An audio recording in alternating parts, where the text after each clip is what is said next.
ದಾಸರಳ್ಳಿ ವಿಧಾನಸಭಾ ಕ್ಷೇತ್ರ, ಮತ್ತೆ ಯಶವಂತಪುರ, ಮತ್ತೆ ಯಲಹಂಕ, ಮತ್ತೆ ಇದೇ ರೀತಿ RR ನಗರ, ಬಸವನಗುಡಿ, ಬೆಂಗಳೂರು ನಗರದಲ್ಲಿ 28 ವಿಧಾನಸಭಾ ಕ್ಷೇತ್ರ ಇದೆ.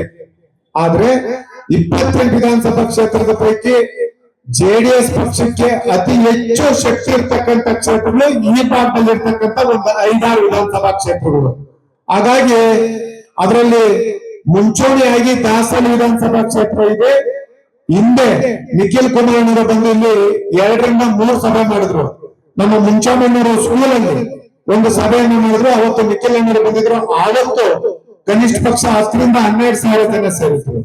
ಅವತ್ತು ನಿಖಿಲ್ ಅಣ್ಣನು ಬಂದಿದ್ರು. ಹಾಗಾಗಿ ದಾಸರಳ್ಳಿ ವಿಧಾನಸಭಾ ಕ್ಷೇತ್ರದಲ್ಲಿ ಏನು 11ನೇ ತಾರೀಕು ನಾವು ಪೂಜೆ ದೇವೇಗೌಡರು ಸಾಹೇಬರು, ಕುಮಾರಣ್ಣವರು ಈಗಾಗಲೇ 1 ಲಕ್ಷ ಜನರನ್ನ ಸೇರಿಸಿ ಏನು ಸಭೆ ಮಾಡಬೇಕು ಅಂತೇಳಿ ತೀರ್ಮಾನ ಮಾಡಿದ್ದಾರೆ. ಅವ್ರಿಗಾಗಲೇ ಹೇಳಿದ್ದಾರೆ, JDS ಪಕ್ಷ ಅಂತಂದ್ರೆ ಅದು ಎಲ್ಲೋ ಒಂದ್ ಕಡೆ ಗ್ರಾಮೀಣ ಭಾಗಕ್ಕೆ ಸೀಮಿತವಾಗಿರ್ತಕ್ಕಂಥ ಒಂದು ಪಕ್ಷ. ಅದು ಬೆಂಗಳೂರು ನಗರದಲ್ಲಿ ಪಕ್ಷದ ಅಸ್ತಿತ್ವ ಬಹಳ ಕಡಿಮೆ ಇದೆ, ಶಕ್ತಿ ಇಲ್ಲ ಅನ್ನತಕ್ಕಂಥ ಮಾತುಗಳನ್ನ ನಮ್ಮ ವಿರೋಧಿ ಪಕ್ಷದವರು ಮಾತಾಡ್ತಾರೆ. ಆದ್ರೆ ಬೆಂಗಳೂರು ನಗರದಲ್ಲೂ ಸಹ ಏನು ನಮ್ಮ ಸೆಂಟ್ರಲ್ ನಮ್ಮ ಏನು GBA ಭಾಗ ಇದೆ, ಅಲ್ಲಿ ಸ್ವಲ್ಪ ಶಕ್ತಿ ಕಡಿಮೆ ಇದೆ.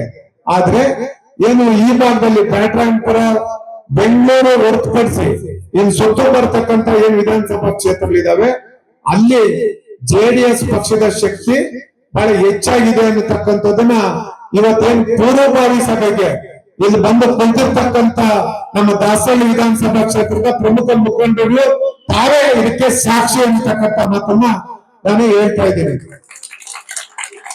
ಯಾಕೆ ಅಂತಂದ್ರೆ ನಾವೆಲ್ಲರೂ ಸಹ ಒಂದು ಅರ್ಥ ಮಾಡ್ಕೊಳ್ಬೇಕಾಗ್ತದೆ. ಈ ಪಕ್ಷ ಪೂಜ್ಯ ದೇವೇಗೌಡರು ಸಾಹೇಬರು ಕಟ್ಟಿರ್ತಕ್ಕಂಥ ಒಂದು ಪಕ್ಷ. ಈ ಪಕ್ಷಕ್ಕೆ ಈಗ 25 ವರ್ಷಗಳು ಪೂರೈಸಿ ಇವತ್ತು ಎಲ್ಲ ಕಡೆ ನಾವು ಬೆಳ್ಳಿ ಹಬ್ಬವನ್ನ ಆಚರಣೆ ಮಾಡ್ತಾ ಇದ್ದೀವಿ. ಈಗಾಗಲೇ ನಾವು ಪಕ್ಷದ ಕೇಂದ್ರ ಕಚೇರಿಯಲ್ಲಿ ಆ ಒಂದು 25 ವರ್ಷದ ಸಂಭ್ರಮಾಚರಣೆಯನ್ನ ಮಾಡಿ ಬೇರೆ ಬೇರೆ ಜಿಲ್ಲೆಗಳಲ್ಲೂ ಸಹ ಈ ವರ್ಷ ಪೂರ್ತಿ ಈ ಒಂದು ಪ್ರಾದೇಶಿಕ ಪಕ್ಷದ ಸಂಭ್ರಮಾಚರಣೆಯನ್ನ ಮಾಡಬೇಕು ಅಂತ ಹೇಳಿ ಈಗಾಗಲೇ ನಿಖಿಲ್ ಕುಮಾರಣ್ಣವರು ಸಹ ಎಲ್ಲ 30 ಜಿಲ್ಲೆಗಳಲ್ಲಿ ಸುಮಾರು 10 ರಿಂದ 12 ಜಿಲ್ಲೆಗಳಲ್ಲಿ ಈಗಾಗಲೇ ಬೆಳ್ಳಿ ಹಬ್ಬವನ್ನು ಆಚರಣೆ ಮಾಡೋದ್ರ ಜೊತೆಗೆ ಪಕ್ಷದ ಸದಸ್ಯತ್ವ ಅಭಿಯಾನವನ್ನು ಸಹ ಈಗಾಗಲೇ ಅವರು ಮಾಡ್ತಾ ಇದ್ದಾರೆ. ನಮ್ಮ ಏನು ಹಳೆ ಮೈಸೂರು ಭಾಗದಲ್ಲಿ JDS ಪಕ್ಷಕ್ಕೆ ಹೆಚ್ಚು ಶಕ್ತಿ ಇದೆ ಅಂತ ನಾವೇನ್ ಮಾತಾಡ್ತೀವಿ, ಇವತ್ತೊಂದ್ ದಿವಸ ಬೇರೆ ಬೇರೆ ಜಿಲ್ಲೆಯಲ್ಲೂ ಸಹ ನಾವೇನು ಇವತ್ತು ಬೆಳಗಾವಿ, ಬಿಜಾಪುರ, ರಾಯಚೂರು ಆ ಭಾಗದಲ್ಲೂ ಸಹ ಕೆಲವು ಭಾಗಗಳಲ್ಲಿ JDS ಪಕ್ಷಕ್ಕೆ ಹೆಚ್ಚು ಶಕ್ತಿ ಇದೆ. ಹಾಗಾಗಿ ಸುಮಾರು ಒಂದು ಕೃಷ್ಣಪ್ಪನವರು ಹೇಳ್ತಾ ಇದ್ರು, ಈ ಪಕ್ಷ ಬಹಳ ಜನ ನಾಯಕರುಗಳು ಒಂದು ಪ್ರಾದೇಶಿಕ ಪಕ್ಷ ಕಟ್ಟಬೇಕು ಅಂತೇಳಿ ಬಹಳ ಜನ ಅದರ ಪ್ರಯತ್ನವನ್ನ ಮಾಡಿ 1 ವರ್ಷಕ್ಕೆ ಅದನ್ನ ನಿರ್ವಹಣೆ ಮಾಡ್ಲಿಕ್ಕಾಗದೆ, ಅದಕ್ಕೆ ಆ ಒಂದು ಪಕ್ಷಕ್ಕೆ ಪ್ರಾದೇಶಿಕ ಪಕ್ಷಕ್ಕೆ ಶಕ್ತಿ ತುಂಬಕ್ಕಾಗದೆ 1 ವರ್ಷದಲ್ಲಿ ಆ ಪಕ್ಷವನ್ನು ಮತ್ತೆ ಬೇರೆ ಪಕ್ಷದ ಜೊತೆ ಮರ್ಜ್ ಮಾಡಿ ಮತ್ತೆ ರಾಷ್ಟ್ರೀಯ ಪಕ್ಷಗಳ ಜೊತೆ ಹೋಗಿರ್ತಕ್ಕಂಥದ್ದನ್ನ ನಾವೆಲ್ಲ ನೋಡಿದ್ದೀವಿ. ಹಾಗಾಗಿ ನಾನು ಮನವಿ ಮಾಡೋದು ಇಷ್ಟೇನ, ಏನು ನಮ್ಮ 11ನೇ ತಾರೀಕು ಕೋಲ್ಗಢದಲ್ಲಿ ನಡೀತಕ್ಕಂಥ ಈ ಒಂದು ಅದು ಬೆಂಗಳೂರು ನಗರಕ್ಕೆ ಸೀಮಿತವಾಗಿ ಸುಮಾರು 1 ಲಕ್ಷ ಜನ ಸೇರಿಸಿ ಏನು ಸಮಾವೇಶ ಮಾಡಬೇಕು.